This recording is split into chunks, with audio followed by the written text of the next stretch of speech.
Alors moi j'ai grandi dans une famille chrétienne. On va dire dans un premier temps, moi j'allais à l'église par habitude parce que mes parents y allaient. Je me disais ah sympa, dimanche je vais voir mes amis. Jusqu'au jour où moi-même j'ai commencé à me poser des questions en fait. Je me disais qu'un jour je pourrais arrêter de vivre sur terre. Ça me faisait très peur. Et c'est là je me suis dit il y a peut-être un Dieu qui existe en fait. Le Dieu qu'on m'a enseigné à l'église est peut-être réel. Au début, on va dire, j'ai préféré ne pas me focaliser dessus. Je me disais, bon, je suis encore jeune, la mort, ça va pas m'effrayer. Mais au final, en fait, je me posais une autre question. Je me disais, si Jésus arrive, est-ce que je serai sauvée? Et c'est là, en fait, où j'ai eu ce déclic et où je me suis dit, il était peut-être temps, en fait. Jusqu'au jour où vraiment, en fait, j'ai senti dans mon cœur cette paix que je cherchais depuis longtemps. Le Seigneur s'est révélé à moi, il m'a parlé au travers de sa parole. Et c'est là que vraiment, je me suis dit que j'ai pas de temps à perdre en fait. Il faut que si je dois mourir ou si Jésus arrive un jour, il faut que je sache où est-ce que je vais aller en fait. Et c'est ça qui a été le déclic et vraiment cette paix au fond de mon cœur où je me suis dit qu'il fallait que je fasse ce choix de l'éternité en fait, le choix de ma vie. Alors on va dire tout simplement, j'étais dans ma chambre, j'ai prié, j'ai dit Seigneur, j'ai entendu parler de toi pendant toute ma jeunesse, j'entends parler de toi à l'église et maintenant je veux que tu me prouves que tu es réel. Je m'attendais peut-être pas à une expérience ou de voir le Seigneur en vrai. C'est en fait un verset que le Seigneur m'a donné, car Dieu a tant aimé le monde qu'il a donné sa vie pour nous sauver. Et c'est là que je me suis dit que oui, c'est vrai, malgré ma vie en fait, je suis pas parfaite, on fait tous des péchés. Le Seigneur en fait a décidé de venir sur terre pour me sauver. Et on va dire c'est à ce moment-là où j'ai senti cette paix, où tous ces esprits en fait de peur par rapport à la mort ont commencé à s'atténuer et c'est à partir de ce jour où je me suis dit oui, je vais donner ma vie au Seigneur, je vais arrêter d'avoir des mauvaises fréquentations, je vais arrêter peut-être toutes les bêtises que je faisais quand j'étais jeune et vraiment de me consacrer au Seigneur. Et c'est là où j'ai pris la décision également de me faire baptiser. On va dire au début c'était le regard des gens, le regard de passer peut-être pour une fille coincée, une fille qui vit pas son temps, et au final je me suis dit le plus important c'est quoi? C'est le regard de Dieu ou le regard des autres? Et je me suis dit je préfère suivre le Seigneur et peu importe si je dois arrêter des fréquentations, laisser certains amis, et au final le Seigneur a mis sur mon chemin de merveilleux amis qui ont su aussi m'accepter comme je suis, donc c'était un très bon choix. Alors avec le Seigneur, moi je me sens totalement libre. C'est vrai qu'il y a des choses que je faisais avant que je fais plus, mais parce que pour moi c'est une évidence en fait. J'ai pas forcément l'impression d'être dans une case ou de pas vivre ma jeunesse si je pourrais dire. Au contraire, je suis encore plus épanouie qu'avant.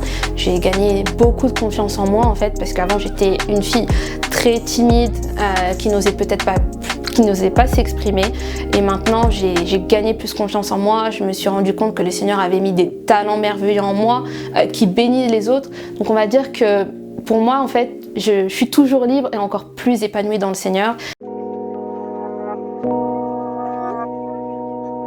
Je vis ma jeunesse, je m'amuse avec mes amis, je profite, je suis heureuse et certes je finis pas sous tous les soirs, je vais pas en boîte de nuit, mais je m'amuse aussi, mais d'une autre manière. Et le plus important c'est de savoir en fait que notre vie plaise au Seigneur, parce que comme je l'ai dit, c'est pas le regard des gens qui compte, mais c'est déjà le regard que Dieu a de vous.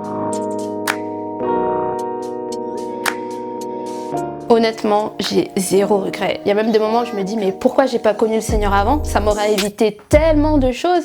Par exemple, des mauvais amis, des mauvaises fréquentations amoureuses. J'aurais tellement pu éviter des choses si j'avais donné ma vie au Seigneur avant. Mais honnêtement, je suis très très épanouie et heureuse et je vis ma jeunesse avec le Seigneur, et je pense que c'est vraiment un meilleur choix. Le choix que tous les jeunes doivent faire, c'est de se consacrer vraiment au Seigneur dès leur plus jeune âge.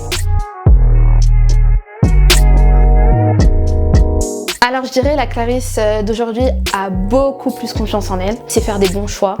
On va dire que je suis moins influencée qu'avant, donc on va dire maturité, confiance, beaucoup plus de joie. Dans les prières que je peux faire au Seigneur, j'ai vraiment gagné en maturité et maintenant, on va dire que c'est plus une relation en fait que j'ai avec le Seigneur parce qu'avant, je connaissais le Seigneur de vue, j'allais à l'église juste pour faire genre, mais maintenant en fait, je vis pleinement ma relation et je peux dire que oui, le Seigneur est réel et le Seigneur est vivant.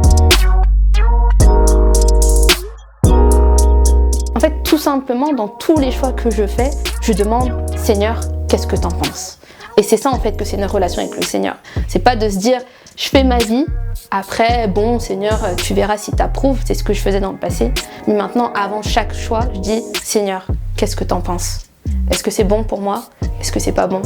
Et ensuite, le Seigneur me guide. Moi, je dis souvent au Seigneur, c'est que dans tel projet, si vraiment tu vois que ce n'est pas pour moi, si vraiment tu vois que je n'ai pas ma place là, que les portes puissent se fermer et que la paix ne soit pas dans mon cœur. Vraiment, dans tout ce que j'ai pu faire, j'ai prié pour ça en fait, la paix du cœur, la paix du Saint-Esprit, parce que moi je crois au Saint-Esprit. Et je dis vraiment, Seigneur, si quelque chose n'est pas pour moi, que la porte se ferme. Que la porte se ferme et que tu puisses, soit par ta parole ou dans mon esprit, me dire que c'est pas pour moi. Et ça aussi, c'est une maturité en fait qui se gagne avec le Seigneur, de se dire que c'est plus des prières moi, mais c'est une relation avec le Seigneur. Et c'est ce que je fais, c'est que je prie, j'expose toute situation en fait, comme un père comme une fille pourrait parler à son père. J'ai dit Seigneur, si c'est toi, ouvre les portes. Si c'est pas toi, je veux que les portes se ferment. Et le Seigneur, dans chaque situation, quand il n'était pas là, honnêtement, dans mon cœur, j'ai senti que j'ai ressenti un trouble et que c'était pas pour moi. Moi, personnellement, c'est beaucoup avec l'esprit, enfin, beaucoup par rapport au Saint-Esprit. C'est la paix du cœur, comme je l'ai dit.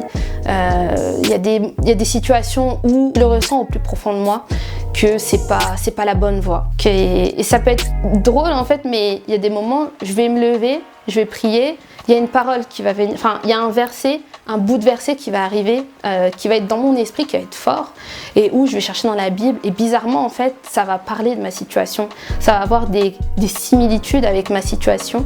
Techniquement, c'est ce que je pourrais dire avec le Seigneur, c'est vraiment par rapport à l'esprit, en fait, c'est dans le cœur. Je sais pas comment, avec des mots, je pourrais le dire, parce que ça peut paraître, on peut se dire, ouais, mais Dieu n'existe pas, mais moi, c'est comme ça avec le Seigneur qu'on a. C'est une relation, je prie, je demande vraiment au Saint-Esprit d'être dans toute chose, de me parler par des versets, de me montrer s'il est là ou pas. J'ai vu la différence avant, quand je faisais mes choix, mes propres choix, où je vivais ma vie en fait comme je le voulais, et au final ce que j'ai récolté c'était catastrophe sur catastrophe.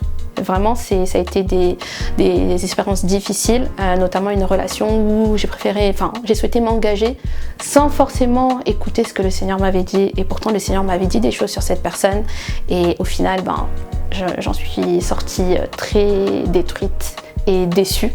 Et c'est pour ça que j'ai pris cette décision en fait de me dire que dans tout ce que je fais, je veux déjà prier et je veux déjà savoir si le Seigneur est dans ce que je fais. Pour moi, c'est important parce que si je marche et je fais quelque chose, le Seigneur n'est pas là, je me dis à quoi ça sert ? J'ai vu ce que ça a produit dans le passé. J'ai pas envie de reproduire ça maintenant.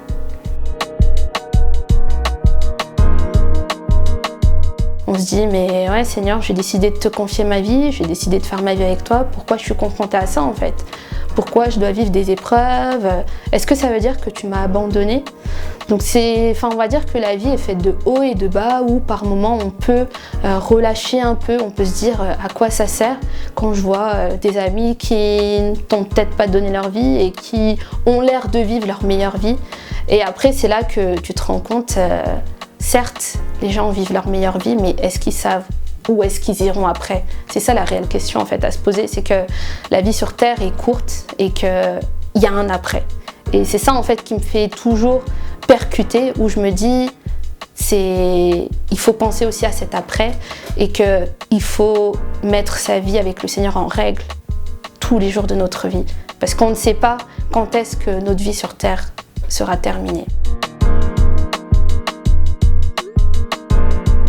Et Et bien ça, je dirais que ça se développe en fait avec la relation avec le Seigneur. Plus on devient intime et plus on saura comment le Seigneur parle. Par exemple, j'ai eu à faire des choix où je me suis dit, je veux laisser de côté mes sentiments, mes convictions et je parle avec le Seigneur, je dis voilà, tu connais mes désirs, tu sais que pour moi ça c'est bien, mais au final je veux que ce soit que toi qui parles. Et pour arriver à cette dimension-là, il faut avoir une réelle en fait intimité avec le Seigneur où il n'y a plus de barrières, où on se sent peut-être mal face à certaines situations. On parle à notre Père comme on pourrait parler à un de nos parents. Et le Seigneur, vraiment le Seigneur est fidèle et le Seigneur va nous mettre, on va dire, cette paix qui est dans notre cœur et nous parler et attester que le chemin qu'on prend, c'est le bon chemin. Le conseil que je donnerais le premier, c'est ne pas se fier au regard des gens, ne pas vivre par rapport aux gens et de vraiment en fait chercher cette relation avec le Seigneur, de se rapprocher du Seigneur, même si ça peut vous coûter des amis. Le deuxième, c'est de faire cette paix avec le Seigneur, de vraiment en fait mettre sa vie en règle avec le Seigneur parce que on ne sait pas de quoi il fait demain. Je dis pas que votre vie sera rose, mais que vous aurez l'espérance que dans toute chose, vous avez une personne qui est là pour vous et une personne qui saura vous délivrer de toute épreuve.